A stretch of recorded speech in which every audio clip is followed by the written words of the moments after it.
सुप्रभात समस्त को आजिर शुभकामना। आजिर दिन आपण मानक पई शुभ हो मंगलमय हो। आज दिन रे आपण माने जहाँ भी काम करंतु कृष्ण को निवेदन करी करंतु निश्चय सब काम सफल हो। गीता सुनिवा पूर्वरु मु आज गोटे छोट कथाटे कहूँ। जड़े राजा थिले, से परिश्रम और मनोयोग पूर्वक निज प्रजांकर ध्यान रखुथिले, किंतु से राजकार्य करी करी और समस्या गुड़िकर समाधान करी करी बहुत विचलित हो गले। अतएव से निजर गुरु को जाई निजर कथा कहले। गुरु कहले, तू जदि राज्य को नहीं विचलित होचु ताहले तू निजर राज्य मते दे दे। राजा एपरी संकल्प करिनेले और जीवाकू बाहरिले। गुरु कहले, क्यों आड़े जाउछ? राजा कहले, कौनसी चाकरी खोजवाकू जाउछि। गुरु कहले, जदि चाकरी करिवार अछि तेबे मोर चाकरी कर। मो पाखरे एते बड़ राज्य अछि, मोर सेवक होई शासन कर, राज्य चलाओ। देख सेठारे किछि भी तुमर नुहे। भल हो खराब हो हानि हो लाभ हो सबु मोर हब, तोते केवल वेतन मिल जिवो। राजा स्वीकार करनेले और फेरी आसी राज्य चलाइले। 1 मास परे गुरु आसी पचारिले, को भाई एबे राज्य को चलाइबा केंती लागुची? कौन एबे भी दुखी अछ? राजा कहले, नाय महाराज, एबे एथिरे मोर कौन अछि? मु तो केवल चाकरी करुची, पूर्ण मनोयोगर सहित करुची एवं निश्चिंत हो सोई जाउची। वस्तुतः जदि मनुष्य स्वयं को स्वामी न मानी सेवक मन करी कर्तव्य पालन करे तो से मध्य सर्वदा निश्चिंत हो रही पारिबो, निश्चिंत हो सोई पारिबो, बंची पारिबो निश्चिंत रे। एबे आमे गीता सुनिबा। आमे गतकाली ज्ञान विभाग योग बा दिव्य ज्ञान योग विषय रे सुनिथिले। आज आमर सुनिबार थिला कर्म योग विषय रे। अर्जुन कहले, हे कृष्ण,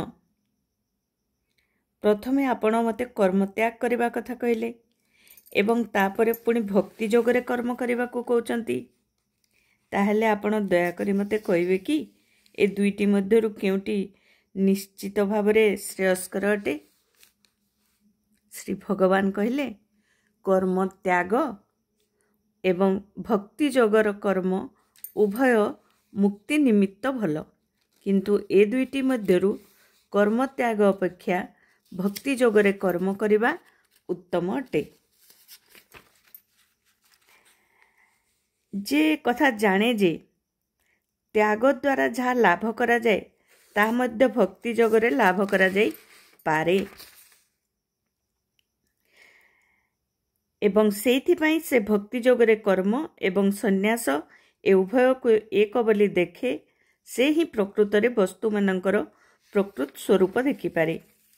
जे तार कर्मफल को घृणा करे नहीं किंबा भोग करिवार कामना रखे नहीं, से सर्वदा जने सन्यासी बोली बुझिबाकू पड़िबो। हे महाबंधु, हे महाबाहु अर्जुन, समस्त प्रकार द्वंद्व मोहरु मुक्त ए प्रकार व्यक्ति सहजरे भौतिक बंधनरु मुक्त हो जाए एवं संपूर्ण रूपे मुक्त अटे। जो माने अल्प बुद्धि संपन्न से माने ही कहती जे कर्मयोग भक्ति योग संख्या योग ठारू पृथक, किंतु जो माने प्रकृत रे पंडित से माने कहती जे जदि केही ए दुई योग मार्ग मध्यरु गोटी को अनुसरण करे से उभयर फल पाए। व्यक्ति भगवानक सेवारे नियुक्त न होई केवल कर्म त्याग कले सुखी होई पारिबो नहीं। भगवानक सेवारत होई मुनि ऋषि वृंद विशुद्ध हुवंती एवं अविलंबे परम ब्रह्म को लाभ करंती। जे भक्ति जोगरे कर्म करे से विशुद्ध आत्मा एवं जे निजर मन आत्मा को संयत करि थाए से समस्तंकर प्रिय अटे एवं समस्ते तार प्रिय अटंती। ए प्रकार व्यक्ति सर्वदा कर्मरत थिले सुद्धा कदापि कर्मफल लिप्त हुए नहीं।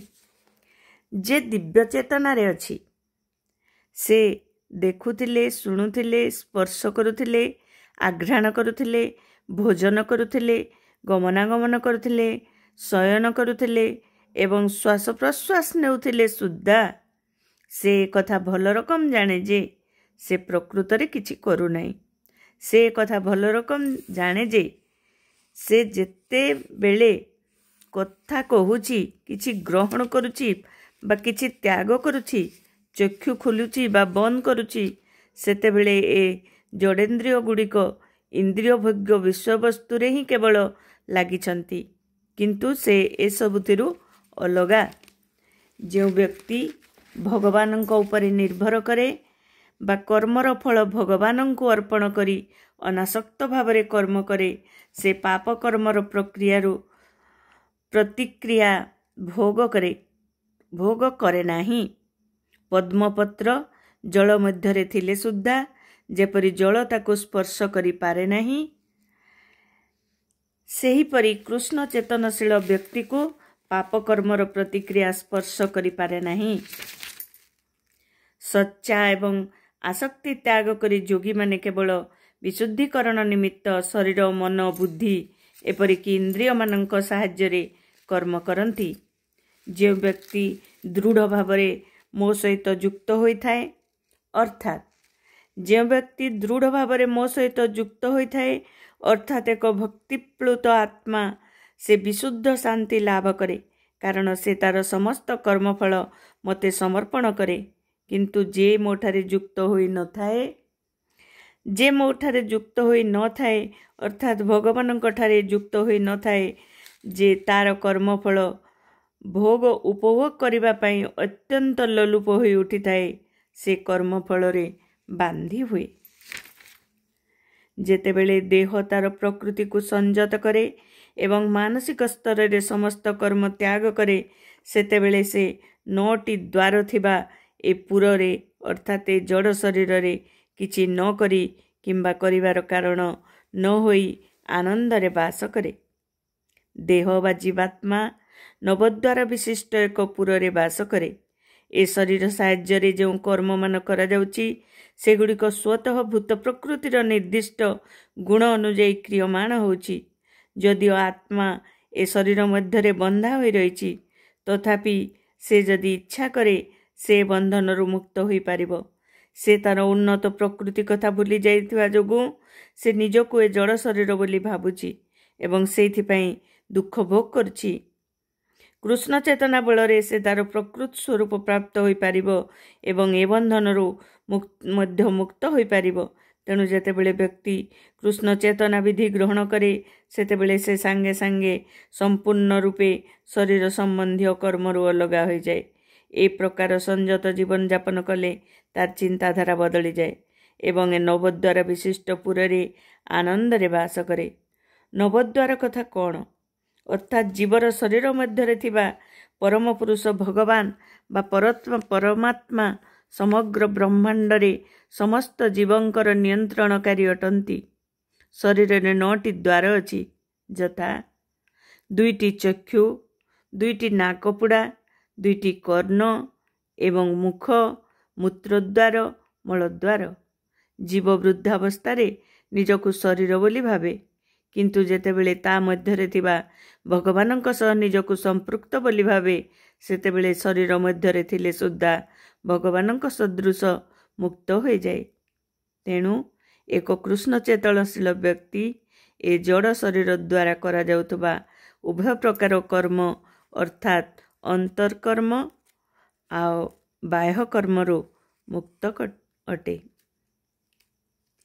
ए शरीर रूपक नगरर प्रभु कौनसी कर्म सृष्टि करे नहीं, किंबा लोक माननकु काम करिबाकु प्रेरणा दिए नहीं, किंबा से कर्मफल सृष्टि करे नहीं। ए सबु भूत प्रकृतिर त्रिगुण द्वारा करा जाइछि। आज एतिकी, पुणी आसंता काली सुंदर कथा एवं गीतार किछि कथा आमे माने सुनिबा। रोची।